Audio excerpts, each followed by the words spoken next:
channeling is just being in an altered state that's called gamma in the brain.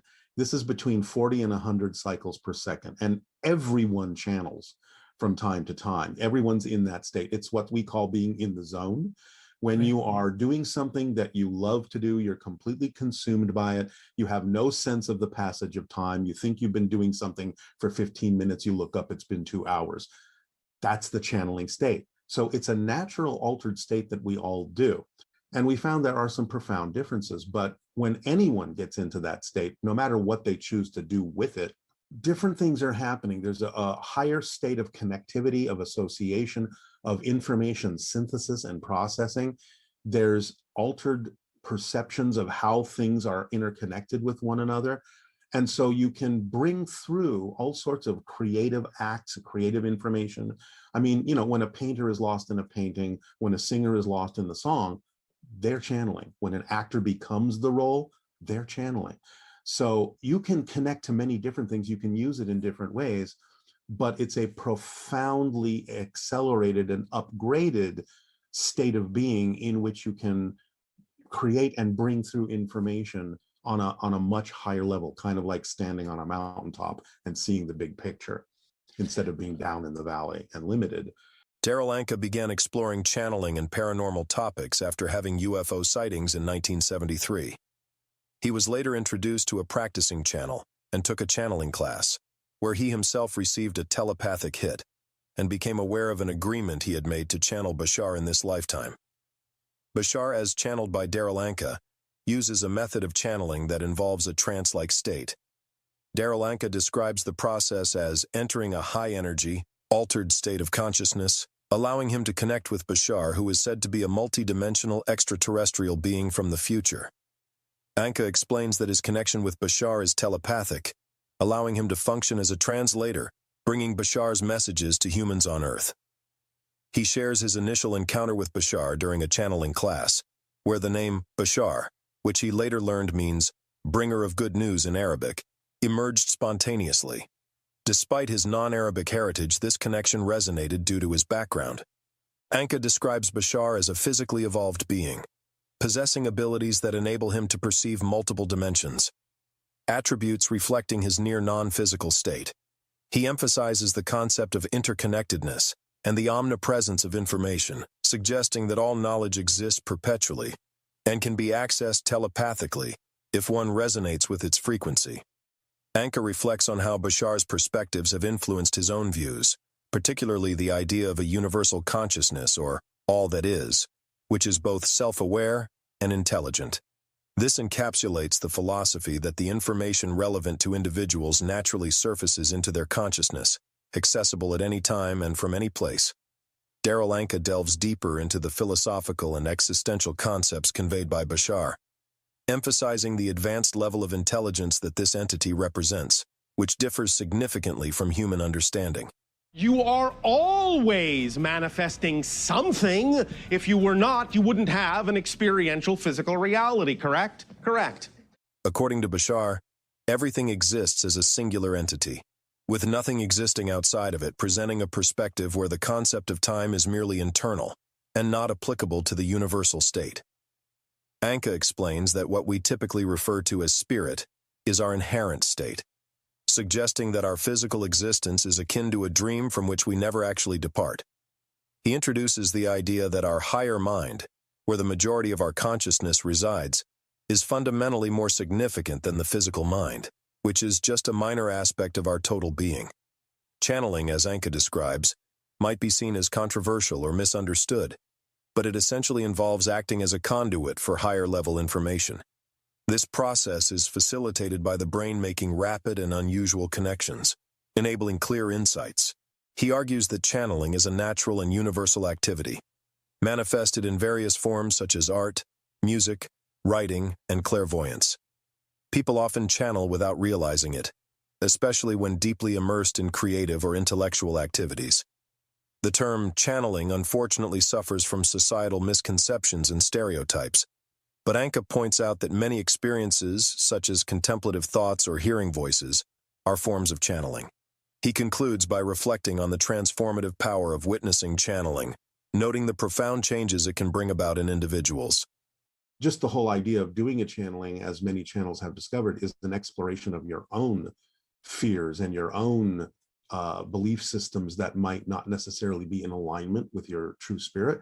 So it's a big process of letting go of things for yourself as well. And that was actually the more challenging aspect of doing it, even more so than doing it for other people, for strangers, was what it was doing in me in terms of letting go of things that I didn't even know I was holding on to in order to make myself clearer and therefore a better channel. Here's how the channeling process happens according to Anka. Anka prepares for channeling by relaxing and shifting his state of mind, often through meditation or specific mental exercises to reach a receptive state. During the channeling sessions, Anka enters an altered state where he remains conscious, but less active in the process. This state is somewhat similar to a deep meditative state where he is aware but detached. In this state, Anka receives thoughts, emotions, and information telepathically from Bashar, which he then verbalizes.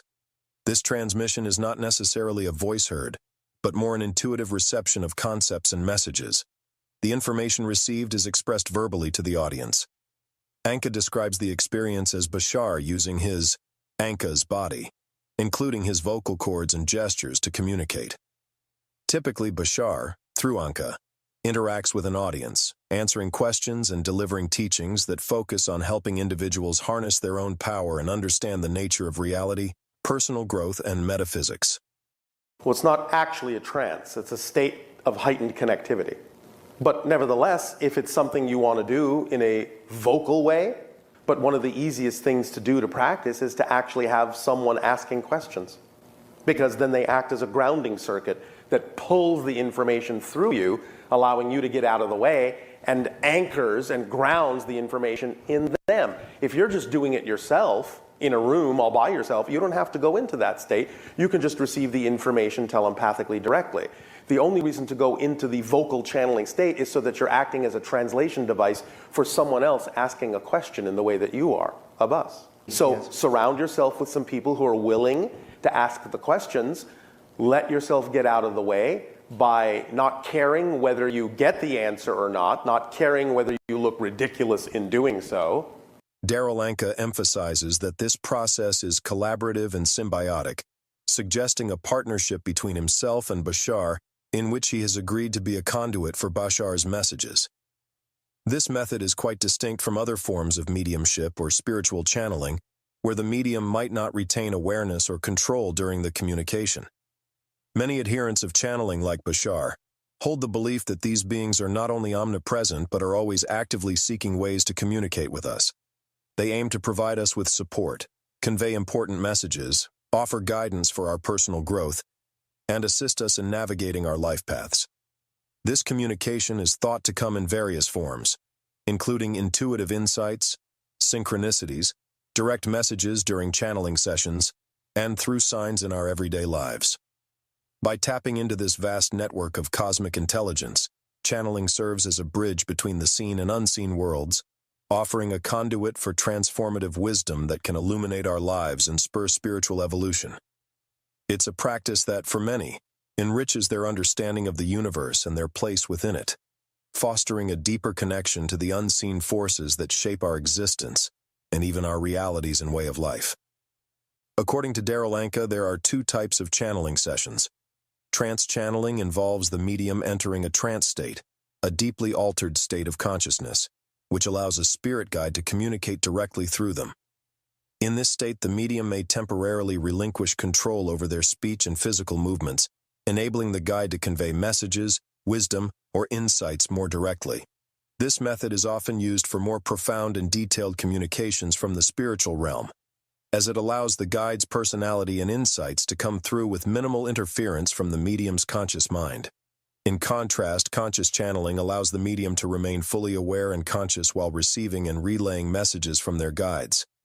This process requires the medium to maintain a heightened state of sensitivity and openness to receive intuitive messages, which they then articulate or act upon without entering a deep trance. This method enables a collaborative exchange between the medium and the spirit guide, where the medium retains control and can engage in a dialogue, asking questions and seeking clarification on the messages received.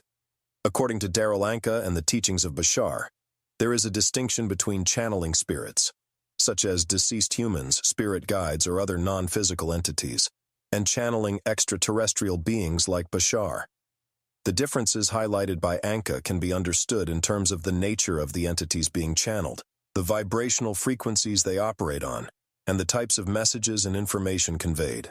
Here are some key points that elucidate why channeling spirits and extraterrestrial beings are considered not the same according to Daryl Anka and Bashar. Bashar and similar entities are said to operate on entirely different vibrational frequencies that may span different dimensions or realities not directly tied to the Earth's spiritual realms. Channeling extraterrestrial beings involve aligning with these unique frequencies or states of consciousness to access. Channeling the deceased, also known as mediumship, shares similarities with channeling spirit guides in terms of the techniques and intentions behind the practices. However, there are differences in focus. Channeling spirit guides often involves communicating with entities that are considered to be more spiritually evolved or exist primarily to assist in personal or spiritual development. Channeling the deceased, on the other hand, usually involves making contact with specific individuals who have passed away, often for closure, healing, or to relay messages to the living. Spirits, angels, or departed souls are believed to be more closely tied to the Earth's energy fields and spiritual planes.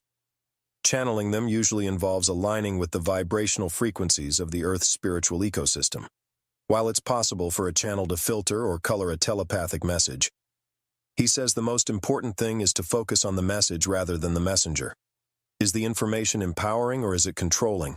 Is it love-based or fear-based? Is it integrative or disconnecting? Is it positive or negative? People engage in channeling for various reasons, often driven by personal, spiritual, or therapeutic motivations. Here are some of the common reasons why individuals might seek to channel. Many people channel to receive guidance, advice, and wisdom from higher spiritual entities, angels, or their higher self. This guidance can be sought for personal growth, decision-making, or understanding life's purpose. Channeling can be used for healing purposes, where individuals seek to understand and heal emotional, physical, or spiritual ailments through insights provided by channeled entities. Some are drawn to channeling simply out of curiosity or a desire to explore mystical experiences, the nature of consciousness, or the metaphysical aspects of existence. Channeling is often used to communicate with deceased relatives or friends to gain closure, continue bonds, or seek comfort after their passing. Innovators, inventors, scientists, or those in the creative arts, such as writers and musicians, may channel to enhance their creativity, seeking inspiration and original ideas from beyond the physical realm. Channeling can be a source of personal empowerment, providing individuals with insights and knowledge that help them take control of their lives and make informed decisions. Some channel to gain deeper insights into the nature of reality, universal laws, and spiritual truths, hoping to align more closely with these principles in their everyday lives. Channelers sometimes seek to connect with the consciousness of plants, animals, or entire ecosystems, often in the context of shamanic practices. Therapists and counselors might use channeling techniques in their practice to help clients access subconscious thoughts and feelings that are otherwise difficult to reach. In some cultures, channeling is part of traditional religious practices and rituals where it is used to convey messages from gods, spirits, or ancestors to the community. Daryl Anka, through Bashar, emphasizes that while both spirits and extraterrestrial beings may offer valuable insights and guidance, the source, methodology, and scope of their messages are distinct. This differentiation is not meant to place one form of channeling above another, but to highlight the diverse ways in which human consciousness can connect with and learn from the broader universe.